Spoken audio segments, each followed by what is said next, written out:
माँ। आज की हम अपनी इस कहानी में आपको बताएंगे कि एक माँ चाहे बच्चों द्वारा कितने भी कष्ट झेल ले, पर वो अपने बच्चों को कभी कष्ट में नहीं देख सकती। तो चलिए हमारी कहानी की शुरुआत करते हैं। सुरेश बहुत परेशान था। उसे समझ में नहीं आ रहा था कि वो क्या करे। वो अपनी माँ को बहुत चाहता था, किंतु उसकी पत्नी और बच्चे उसकी माँ से बहुत दूर भागते थे, क्योंकि उसकी माँ की एक आंख नहीं थी। वो दिखने में थोड़ी डरावनी थी, साथ ही उसकी कमर भी झुकी थी। वैसे वह अपना सब काम खुद कर लेती है, किंतु फिर भी वो उसकी पत्नी और बच्चों की आंखों में खटकती है। दादी, आप ऊपर वाले कमरे में जाओ, मेरे दोस्त आ रहे हैं। सुरेश के बेटे ने बड़ी ही बेरुखी से अपनी दादी से बात की, क्योंकि उसके दोस्तों के सामने उसकी बेइज्जती होती थी कि उसकी दादी अंधी है। पर बेटा, मैं तो यहाँ बहुत दूर बैठी हूँ, चिंता मत करो, मैं तुम्हारे दोस्तों से कुछ नहीं बोलूँगी। इतने में उसकी बहू सुरेश की पत्नी रागिनी आ जाती है और वैभव से पूछती है, क्या हुआ वैभव, क्यों चिल्ला रहा है, क्या बात है। तभी वैभव अपनी माँ को जवाब देता है, देखो ना माँ, ये दादी यहीं ड्राइंग रूम में बैठी है और मेरे दोस्त आ रहे हैं। मुझे उनके सामने इन्हें दादी कहने में शर्म आती है। इतना सुनते ही बहू अपनी सास पर चिल्लाते हुए बोलती है, माँ जी, आप ऊपर चली जाओ, क्यों हम लोगों को लजवाती हो। बेचारी लक्ष्मी की कमर झुकी होने के कारण उन्हें ऊपर चढ़ने में बहुत परेशानी हो रही थी, किंतु वो पूरी कोशिश करते हुए ऊपर के कमरे में जाकर बैठ गई। वहीं घर के बाहर खड़ा सुरेश हाथों में राशन का सामान लिए सब सुन रहा था। उसे कष्ट हो रहा था कि उसकी माँ को अपमानित होना पड़ रहा है, पर वो बेबस था। उसकी बीवी और बच्चे के आगे उसकी एक नहीं चलती थी। दरअसल वो एक सरकारी कर्मचारी था। सुरेश का सामाजिक स्तर बहुत ऊंचा था, उसे ये सब इसीलिए सहना पड़ता था। रात को सुरेश की पत्नी अपनी सास की शिकायत करते हुए सुरेश से कहती है, देखो जी, अब कुछ करो। कल अधिकारी साहब की पत्नी आई थी, माँ जी अपनी देहाती धुंधारा में उनसे मिली, मुझे बहुत शर्म आ रही थी, ये बताते हुए कि ये मेरी सास है। मैंने कह दिया कि दूर की रिश्तेदार है, इलाज कराने आई है। इतना सुनते ही सुरेश को रोना आ गया, पर फिर भी वो चादर से मुंह ढक के चुपचाप सो गया। अपने बेटे का स्वभाव लक्ष्मी अच्छी तरह से जानती थी और बेटे को कोई कष्ट ना हो, इसलिए वो हर बात को चुपचाप सह लेती थी। सुरेश बहुत उदास रहने लगा। एक तरफ पत्नी और सामाजिक स्तर पर जीने की जबरदस्ती थी, तो दूसरी ओर माँ। एक माँ से अपने बेटे की लाचारी और बेबसी देखी नहीं गई। एक दिन उसने अपने बेटे से कहा, सुरेश, बहुत दिन हो गए हैं, मैं अपने गांव जाना चाहती हूँ, मुझे वहाँ पहुँचा दो, मेरा यहाँ मन नहीं लग रहा। लेकिन माँ, वहाँ तो कोई नहीं है, तुम्हारी देखभाल कौन करेगा। सुरेश ने आश्चर्य से पूछा। ये सुनते ही रागिनी को जैसे जन्नत मिल गई हो। अरे, सब गांव वाले तो है और वो तुम्हारे मामा जी तो उसी गांव में रहते हैं, और फिर हम सारी व्यवस्थाएं कर आएंगे। रागिनी अंदर ही अंदर बहुत खुश हुई। गांव में माँ की देखभाल करने वाला कोई नहीं है, लेकिन अपनी पत्नी की जिद के कारण सुरेश अपनी माँ को गांव छोड़ने पर मजबूर हो गया। गांव जाने की खबर सुनने के बाद जैसे मानो रागिनी के पर निकल आए हो। वो माँ को घर छोड़ने गया। गांव में जाने के बाद अपनी माँ को वहां छोड़कर आते वक्त सुरेश की आत्मा बहुत कांप रही थी।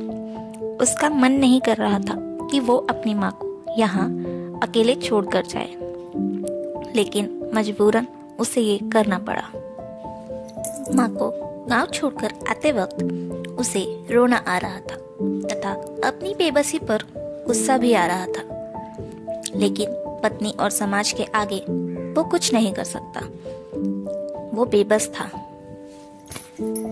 कुछ दिनों बाद सुरेश के चाचा का बेटा विनय, जो कि अमेरिका में रहता था, वो आने वाला था। जब सुरेश बहुत छोटा था, उसके पिता जीवित थे, तब वो भारत में रहता था। फिर अपनी पढ़ाई पूरी करने के लिए वो विदेश चला गया और उसके बाद वो अब भारत आने वाला है। पूरा परिवार और आस पड़ोस बहुत उत्साहित था। अमेरिका से विनय डॉक्टर बनके जो आया था। विनय ने जैसे ही घर में कदम रखा, सबने मिलकर बहुत उत्साह से उसका स्वागत किया। आखिर वो डॉक्टर बनकर आया था। क्यों सुरेश, भाभी और चाची नहीं दिख रहे? कहाँ है दोनों सास बहू? विनय ने उत्सुकता पूर्वक सुरेश से पूछा। सुरेश निराश होते हुए जवाब देता है, भैया वो रागिनी अपनी सहेलियों के साथ घूमने गई है। तभी विनय ने कहा, चाची कहाँ है सुरेश? क्या छुपा रहे हो तुम मुझसे? इतने में रागिनी घर आ जाती है और कहती है, माँ जी का यहाँ मन नहीं लगता था, उन्हें मैं पसंद नहीं थी, तो वो गांव चली गई रहने को। विनय सुरेश से पूछता है, क्या ये सच है सुरेश? सुरेश की झुकी नजरों को देखकर विनय सब समझ जाता है। कल हम सभी चाची को मिलने गांव चलेंगे, विनय ने सबसे कहा। अब उसकी बात कोई नहीं टाल सकता था, रागिनी भी नहीं, क्योंकि वो घर का सबसे बड़ा बेटा था। दूसरे दिन सभी लोग गांव के घर में पहुंचे। देखा कि लक्ष्मी को बहुत तेज बुखार है और वो पलंग पर पड़ी है। कोई नहीं था आसपास। विनय दौड़कर लक्ष्मी के पास गया, उनके पैर छूकर रोने लगा। वाह बेटा सुरेश, तूने तो नाम रोशन कर दिया। अपनी माँ की ये हालत देखकर तुझे शर्म नहीं आ रही है? छी, कैसा बेटा है तू। मुझे तो तुझे अपना भाई कहने में भी शर्म आ रही है। विनय ने सुरेश को डांटते हुए कहा, चाची आप अब मेरे साथ चलिए अमेरिका में, मैं आपको अपने साथ रखना चाहता हूँ। नहीं विमल, सुरेश का कोई दोष नहीं है, मैं खुद गवाई थी। लक्ष्मी ने अपने बेटे बहू का बचाव किया। मुझे सब पता चल गया है चाची, आप चुप रहो। विनय ने ऐसा कहा और ऐसा कहने के बाद विनय गुस्से से रागिनी को देखता है। रागिनी अपनी नजरें झुका लेती है। क्यों भाभी, तुम्हें अपनी सास की कुरूपता पसंद नहीं है? समाज में तुम्हें उन्हें अपनी सास कहने में शर्म आती है, नीचा देखना पड़ता है ना? रागिनी निरुत्तर हो गई। आज तुम जिस सामाजिक स्तर पर हो वो इन्हीं के संघर्षों की देन है। तुम लोगों को पता भी है क्या क्या किया है इन्होंने तुम सबके लिए। और भाई सुरेश, तुम्हें शायद मालूम ना हो कि बचपन में जब तुम 1 साल के थे, तब छत से नीचे गिरने के कारण तुम्हारी एक आंख फूट गई थी और तुम्हारी रीढ़ की हड्डी में भी समस्या थी। तब तुम्हारी इस कुरूप माँ ने अपनी एक आंख और अपना बोन मैरो तुम्हें देकर इतना सुंदर स्वरूप दिया था। और भाभी, याद है तुम्हें, चाची ने तुम्हें शादी में एक सोने का हार दिया था। वो भी चाची ने अपना हार और गहने बेचकर तुम्हारे लिए खरीदे थे, क्योंकि उन्हें पता था कि तुम्हें गहने बहुत पसंद है। तुम्हारी खुशी के लिए इन्होंने अपनी खुशी त्याग दी, और तुमने क्या दिया इन्हें? ये अपमान, ऐसी दशा की इनकी तुमने। लक्ष्मी कुछ बोल नहीं पा रही थी, लेकिन इतना सुनने के बाद उसने हिम्मत दी और बोली, बेटा विनय, तुम सब मेरे बच्चे हो। मैंने जो किया अपनी खुशी से किया। मेरे बच्चे, इसे एहसान मत बता विनय। कहते ही लक्ष्मी रोने लगी। विनय ने जो राज बताया था, उसके बाद तो सुरेश को यही लग रहा था कि उससे ज्यादा पापी इंसान इस दुनिया में कोई और है ही नहीं।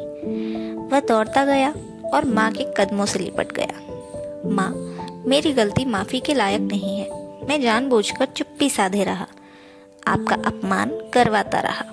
अब सिर्फ आप ही उस घर में मेरे साथ रहेंगे और कोई नहीं। सुरेश ने गुस्से से अपनी पत्नी और बच्चों को देखा। रागिनी को भी बहुत पछतावा हो रहा था, लेकिन उसकी हिम्मत नहीं हो रही थी कि वो लक्ष्मी से आंख मिलाए। लक्ष्मी ने रागिनी का चेहरा देखा और समझ गई कि उसे उसकी गलती का एहसास है। उसने रागिनी को प्यार से अपने पास बुलाकर बिठाया और सुरेश को डांटते हुए कहा, खबरदार, जो मेरी बहू को मुझसे दूर किया तो वो मेरे साथ ही रहेगी, समझा तू?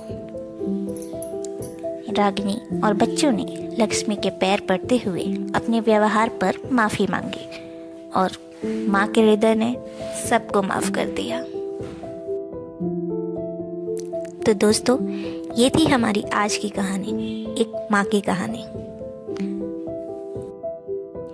हेलो फ्रेंड्स, तो कैसी लगी आप सबको हमारी ये कहानी, आज की एक माँ की कहानी? कमेंट में ज़रूर बताइएगा and like, share and subscribe ज़रूर करें। Thank you.